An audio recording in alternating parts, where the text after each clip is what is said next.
Yes, welcome back to GarageBand Weekly here on Studio Live today. This is our weekly show about nothing but GarageBand and a few other similar things. All GarageBand, all the time. What do we have on the show today? Well, we'll have a rant about everyone's favorite topic, optimizing performance. And we'll be talking about some of the current bugs in GarageBand, what you should be looking out for. But on the positive side, there's a couple of great new videos that are out this week from a couple of creators.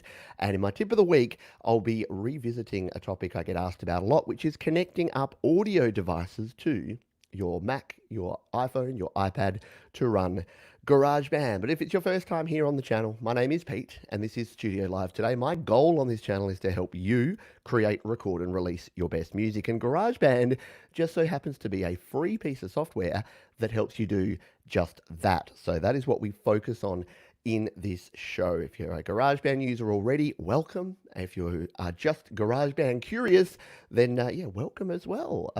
Take a seat. We'll show you around. I think you'll be comfortable here in GarageBand land. Let's jump in. Our first section every week is our news and notes. So what's been happening in the GarageBand world in the last week? Well, officially, not a lot. No updates on the Mac or the iOS version, no changes, no sound packs, no significant rumors outside of the general WWDC chatter around iOS 14, around the Pro apps, it's like Logic and Final Cut, perhaps coming to iPad Pro in the near future, and the iPhone 12. But because we've got an iPad 2020, a new Pro iPad, we've got some new Macs recently, like there's not a whole lot that people are kind of hanging on for, which is a good thing. It means we've got some good things. Anyway, let's come in and talk about some things. So, if you are a GarageBand user, you would be aware of a website and YouTube channel called The GarageBand Guide. Patrick over at The GarageBand Guide does some awesome videos, and this week he did a very, very cool video. I'll see if I can find it here to just show you. I should have actually had this arranged. A professional would have this organized beforehand. But if we jump over here, I'll tell you about the video and then I'll give you a quick look at it. So Patrick is back on camera. So Patrick does a lot of over-the-shoulder sort of app reviews and gear reviews and things. But Patrick's just set up his studio again, and yeah, you can see his glorious face. Yes, I just did say glorious face, Patrick. Sorry about that. But you can actually watch him talk about the GarageBand's biggest limitation, and we'll bring this one up here because I'll just show you what it is and what he's talking about here. So GarageBand's biggest limitation is one that I know that I've grappled with a lot, and other people have as well. So why don't we let Patrick tell you a little bit about GarageBand's biggest limitation here. We'll just get our screen right. There we go, and we'll share. There he is. Look at that. So let's just take a quick listen to what Patrick's latest video is about, because I think you'll want to check it out. GarageBandGuide.com, and yes, I have decided to do the first on-camera video in 7 years, 2 days after cutting my own hair. There you go. I'll just leave you on that still for a while. No, sorry, Patrick. Patrick and I have a bit of a back and forth thing where we like to put little Easter eggs in our video. That's the most obvious one of all that I've just put out there. No, Patrick's video, what is it actually about? Well, it's about EQ. So it's about the visual EQ in iOS and the fact that whilst it's kind of handy, it doesn't do a lot of stuff. You've got no Q settings. You've got no proper ability to do low cut and high cut filters. It's pretty basic. So he talks about a couple of other options, including the LRC5, which is my favorite EQ plugin. It's free, it's 5-band, it has Q control, it does all the things. But really, really good video. It's only 7.5 minutes. So yeah, everyone's got 7.5 minutes. So go over to the GarageBand Guide, check that one out. If you're a GarageBand user, you will learn yourself some stuff about GarageBand. Speaking of which, another of our friends, another of our GarageBand family is Dean Davis over at the Songwriting Studio. And I felt bad because we're talking about an iOS video. I thought GarageBand Mac people often get a little bit left behind. So I wanted to make sure that we featured a GarageBand Mac video this week as well. And something that is very cool. Hey songwriters, welcome back to the studio. Dean's got a little bit excited there. He started talking. Something that is very cool in GarageBand Mac is flex time. Something I'm super jealous about for iOS because we don't have it is flex time. So let's let Dean Davis over at the over at the Songwriting Studio tell you a little bit about this. Let's take a listen to Dean. Hey songwriters, welcome back to the studio. It's Dean, and today I'm excited to show you a really powerful yet kind of unknown tool in GarageBand called the Flex Time feature.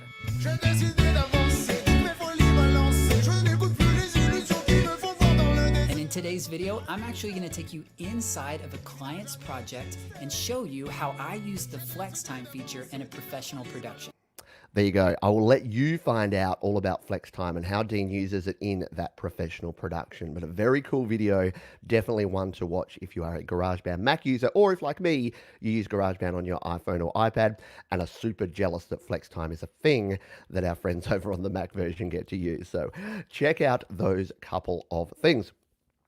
Also, while we're talking videos, Jade Star, who is here on the channel, is doing her How To App series. She's talking drums this week. So immediately following the GarageBand Weekly show this week, well, actually half an hour later, sorry.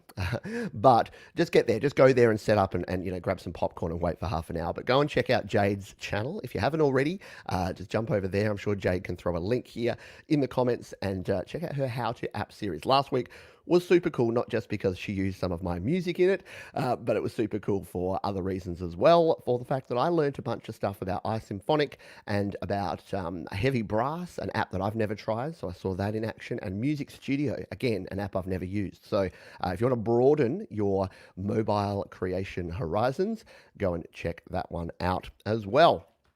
Finally, in the news, not really news, but I didn't know where else to put it. So news and notes. These are notes. Current bugs. And now here's the thing. These current bugs are not actually officially listed by Apple, but they exist. So I want to make sure that you're aware of them. There are three at the moment that are causing folks some problems. One is the save to files bug. This has been around for a while. This is where if you try to save to files directly from GarageBand iOS, by the way, these are all iOS bugs. Yes, iOS a bit more buggy.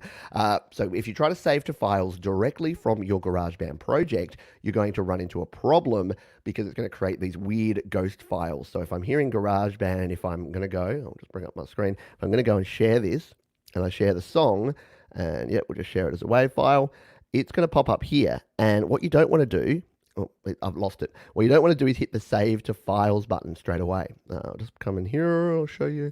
So we have, at the very top there, we have Save to Files. But if I tap that one, it creates this weird ghost file that doesn't actually have the WAV file in there. What we need to do is tap on Open In, and then it's going to export the song and then hit Save to Files. It's going to save you a lot of headaches because you won't get a proper file if you don't do it that way around. The other issue we have at the moment is with not EQ, I'm getting distracted by Patrick's EQ video, is with the automation. Especially on iPad Pro, it seems to be a bigger issue, but some people are still experiencing this, where if you go into a track and you grab an automation handle and go to move it, it just crashes GarageBand. And you know what happens when GarageBand crashes? Yeah, GarageBand has no autosave. So you lose every bit of work you've done since the last time you closed the project. So what do you need to do? Well, of course, you need to close the project regularly to save it at least every 30 minutes so that you're not going to lose a bunch of your work. And then if you are, oh, look at this. Oh, no, my GarageBand had crashed. That was funny. As if on cue. I tried to cancel the export and GarageBand just crashed. Anyway. Yeah, so save your work, and then if you're going into automation, it may crash, but then you can just reopen it, try it again. It usually only crashes once or twice and then gets the idea and goes, oh, you want me to actually work, and then it does. So you can usually work around it. The other workaround tip is just toggle in the top left, toggle on and off the ability to write in new dots, and a bit of trial and error there, and it should work for you. It's only an intermittent error, and it doesn't happen all the time, which are the best kind, aren't they? Woot! Yes. It's like when you take your car into the mechanic, and it's like, mechanic, this car's going clunk, clunk, clunk. And then you drive it there. It's been doing it for 3 weeks. You get there, you turn it on, and it's like, vroom, it's perfection. And then the mechanic goes, you're a crazy crackpot, and then you leave, and then clunk, clunk, clunk, clunk, right? You know what I'm saying.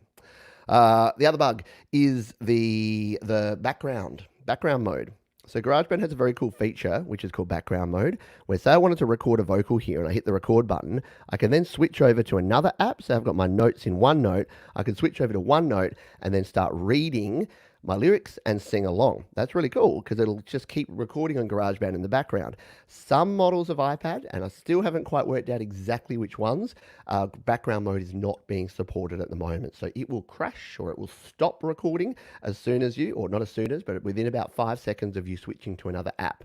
Again, hasn't been identified by Apple. There's no notes about it and there's no suggestion that it's going to be fixed. But we have hope that in future iOS versions, these will be fixed either on purpose or by accident. We can hope. We can live and hope in our dreams or something like that. I need a quick coffee break, so 1 second and we'll be back. And we're back. I need a little sting there. I need to put a little audio cue in there that just goes, Pete's having a coffee, but I haven't. Alrighty.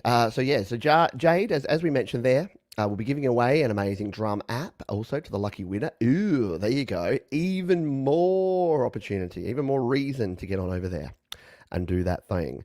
Mr. Dan Baker is here. Hello, Mr. Dan Baker. You must have heard that I was talking about Patrick and Dean, and he's like, I'm an epic GarageBand creator as well. Except he'd never say that because he's such a humble dude. Says when I was an electronics engineer at EMI in the 90s, equipment used to behave as soon as I turned up. Yeah.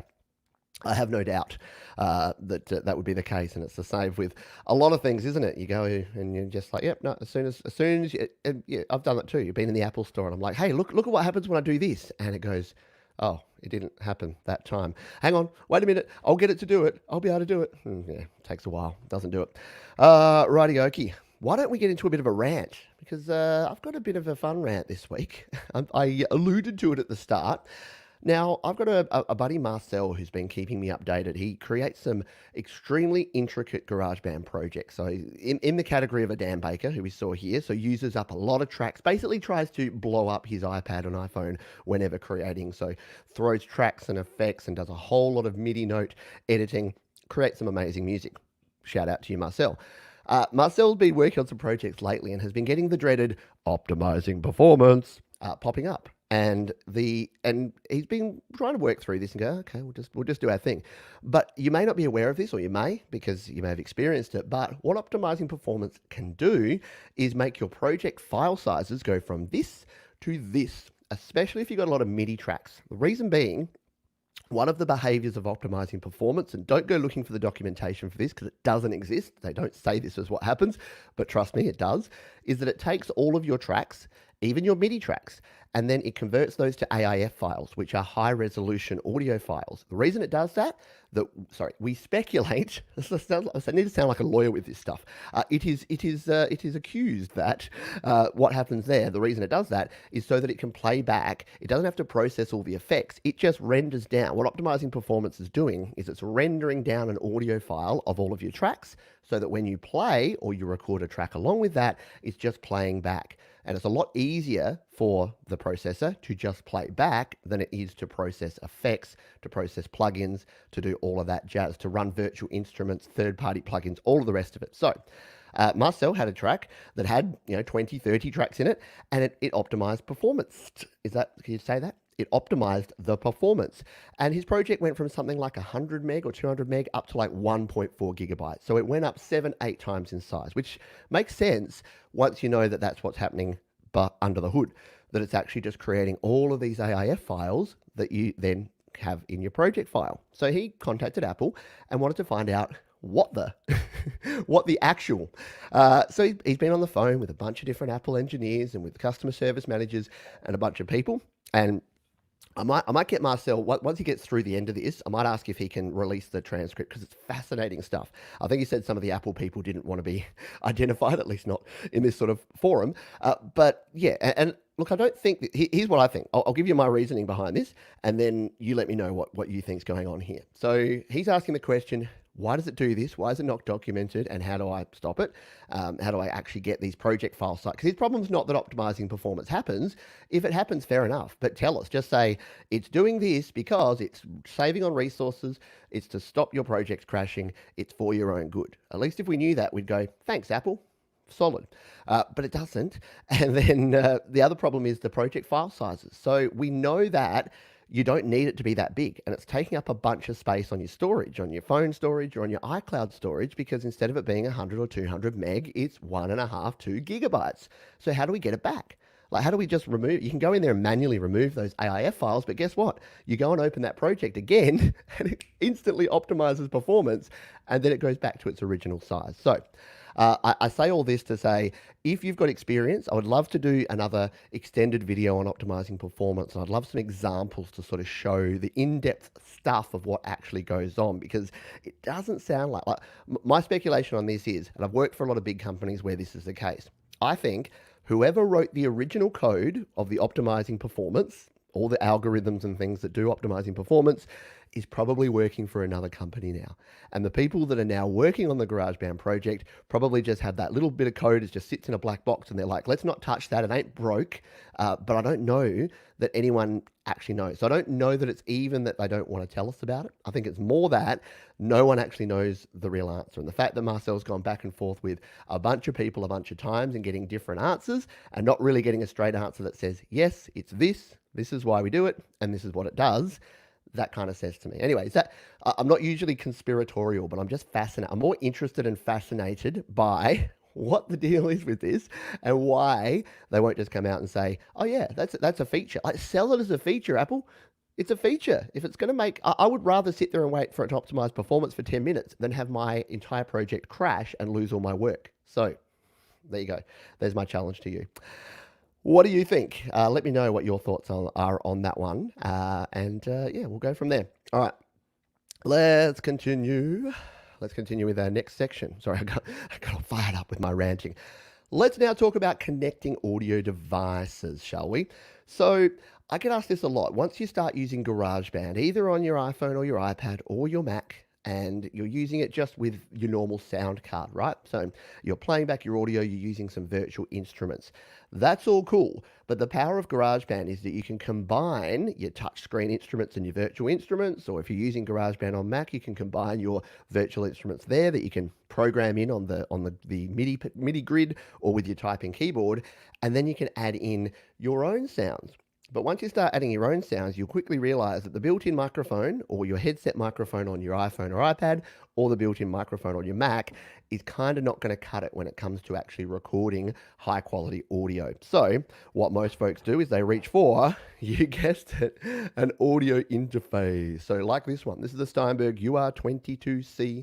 This is my audio interface of choice because it's the perfect balance, in my humble opinion, of price and quality. And if you want to check out my recommendations, including this one, head over to studiolivetoday.com/gear and you can check out what I use. But the benefit of using an audio interface is that you get high quality inputs here and that do the converting. We'll talk about that in a sec. And then you get high quality outputs. So you can go out to monitor speakers, or you've got a high quality headphone amp here to monitor and listen to your audio.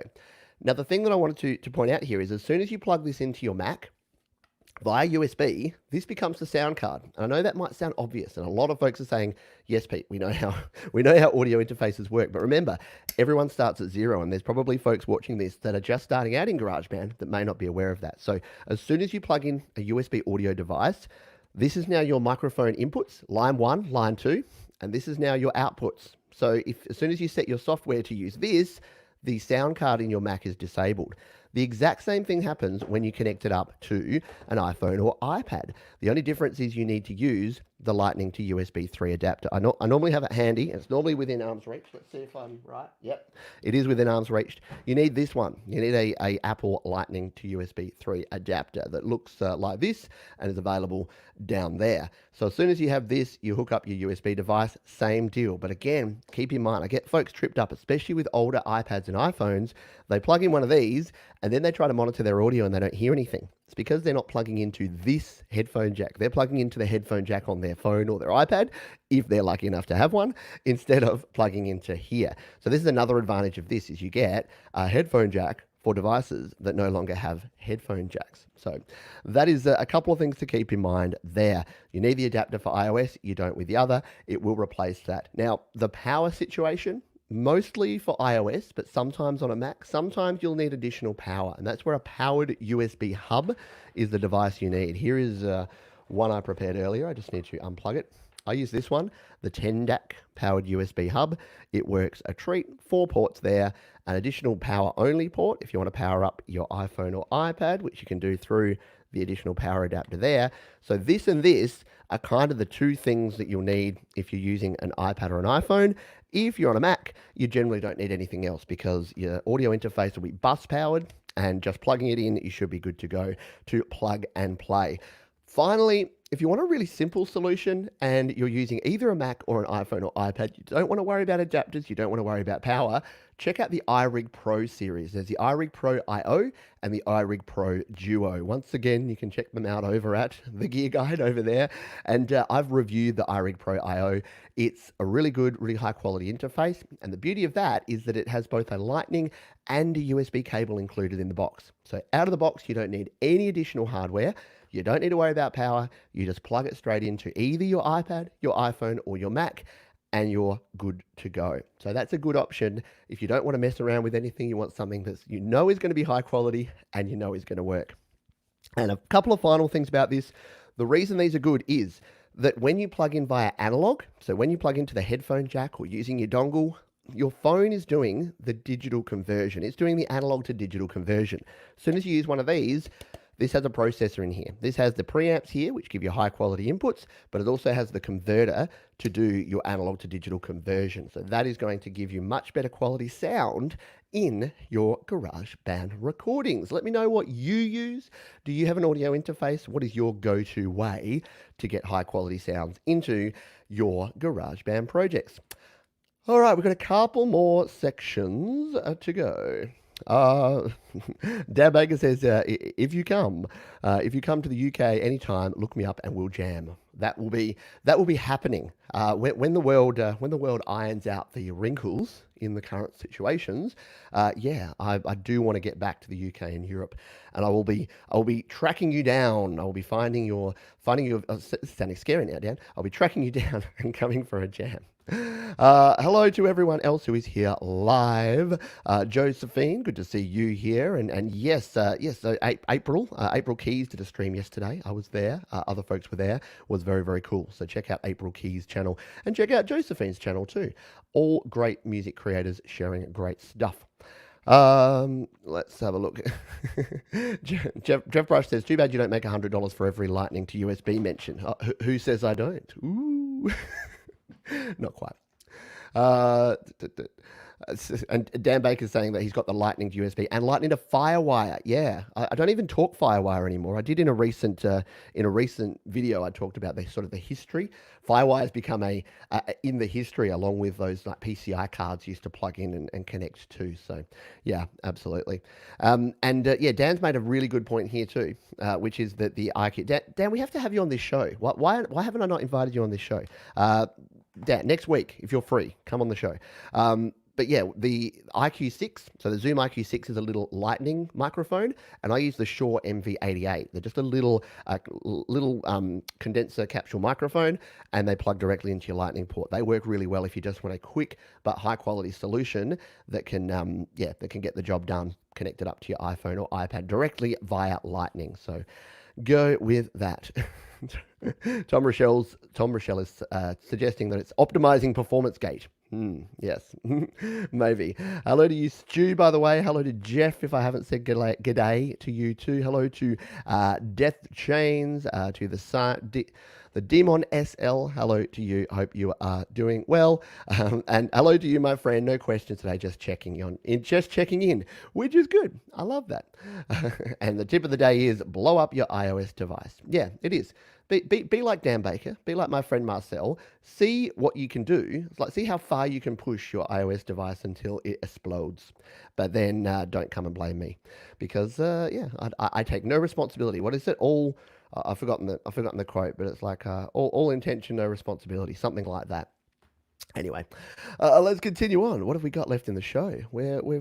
I've got Dean Davis's video over here, and he's just like looking at me, and Dean's got these piercing blue eyes. So sorry, Dean, I'm just going to close you down. because it's kind of like Dean's judging everything I'm saying, which is so weird because Dean is the least judgmental dude I've ever come across. So it doesn't really make sense. But Dean, I'll pop you down there for a moment.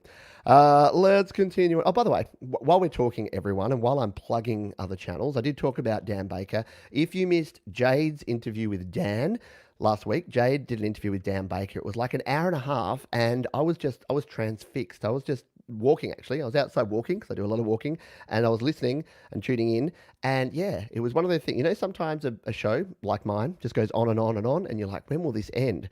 This show was going on and on and on. And I'm like, please don't end. Please don't stop talking, because Dan has so many cool stories. And Jade is such a good interviewer that she just basically sat back and let him do his thing. And that's the sign of a quality interview, is where you're engaged and the interviewee is talking 90% of the time or more, because they're the person you want to hear from. Anyway, let's get back on track. Let's talk about a plugin or an app of the week, shall we? Now, this one is going to be good for you lo-fi fans, and you may be aware of this. Here they are.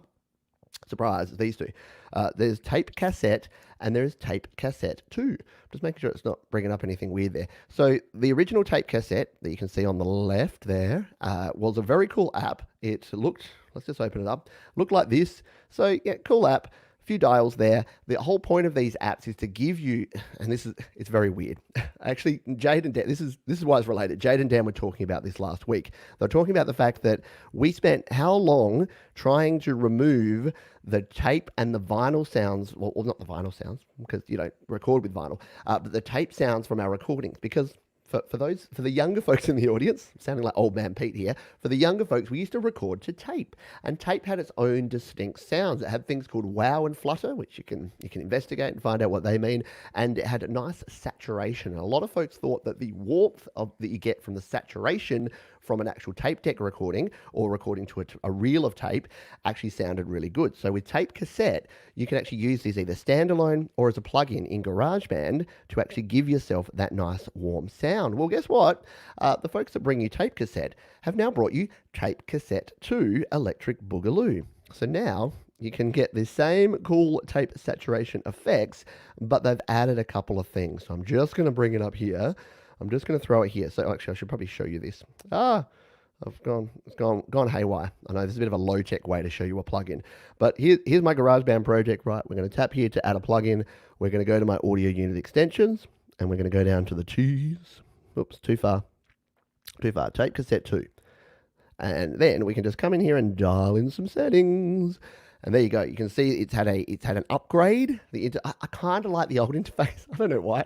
I kind of liked how just generic and bland the interface looked. No offense or anything, but yeah, I don't know. It had a charm to it. But they've updated the interface. What we've got now is VU meters for the left and right, which is really cool. We've got the same sort of saturation. We've got the low cut filter, the wow and the flutter control that you have there, and the noise, so you can add noise. Yeah, I know. How long did I spend trying to remove noise from my old Tascam 4-track Porta Studio? Anyway, now we want to put it back, apparently. And recordings are too clean. Can someone go back to 1996 and tell young teenage Pete that we would want to make recordings less clean? Anyway, but what this has, it also has this IR button, which is this impulse response that makes it a Type 1 cassette. So if you know about your cassette types, Type 1 is like the grungiest of the cassettes. So that's those really, really crappy, what are they, ferrium? Dan will know the stuff they're made of. Anyway, not chrome, not metal, but they're made of like pretty crappy stuff. Anyway, you can add that there. I'll do a demo of this. In fact, Patrick's already done a demo of this on the GarageBand guide. So go to the GarageBand guide. I think it's his latest or second to latest video. Check that one out for now. I'll be reviewing it and playing around with it in a future video as well. So I won't actually tell you what it sounds like, but just imagine that you take your beautiful, pristine, well-recorded sounds and you make them sound like they were recorded in 1996 on a Tascam Porta Studio. And there you go. That's what it is. All righty. Let's see. What have we got left? I'll just see. What have got? Yeah. So Jade, thank you. Tape Cassette 2, there it is. There's where you can download it. Josephine says tape is kind of cool. Yeah. So Dan Baker's saying that for me it's all about genres. Soul means tape and wow. Yeah. So if you want something a little bit old school and gypsy jazz needs to have everything above 5K removed. There you go. You want no top end. No top end if you're doing some gypsy jazz. Very, very cool.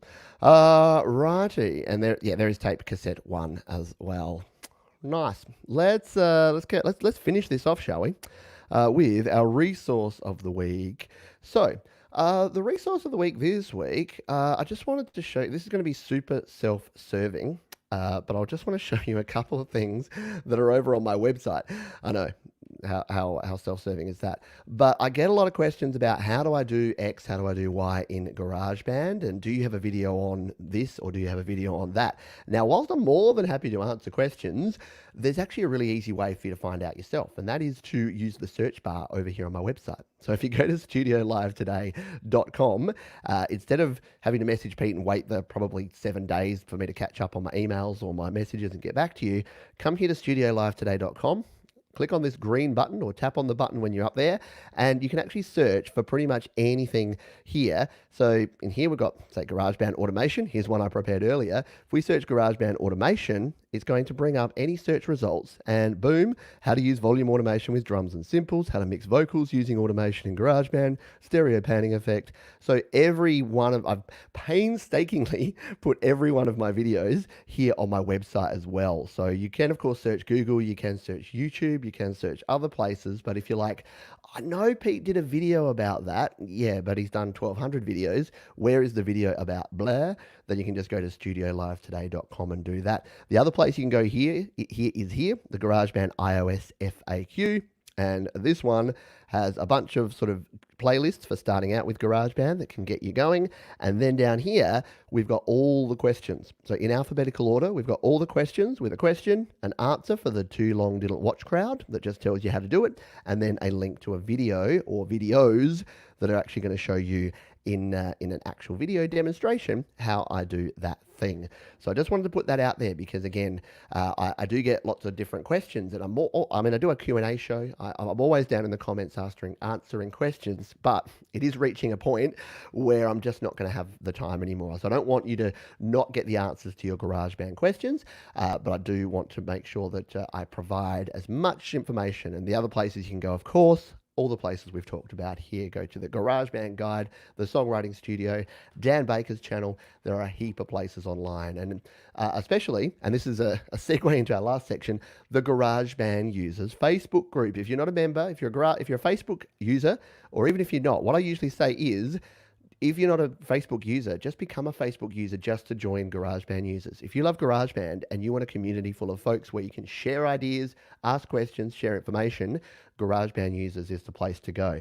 And in fact, I was asked today about, are the GarageBand Users t-shirts still available? This is one that's just come out of the wash. It's actually still wet. How fun is that? That's how I show you that I'm not easily embarrassed. So there's my GarageBand Users group. That was created by Ron Ward, that logo.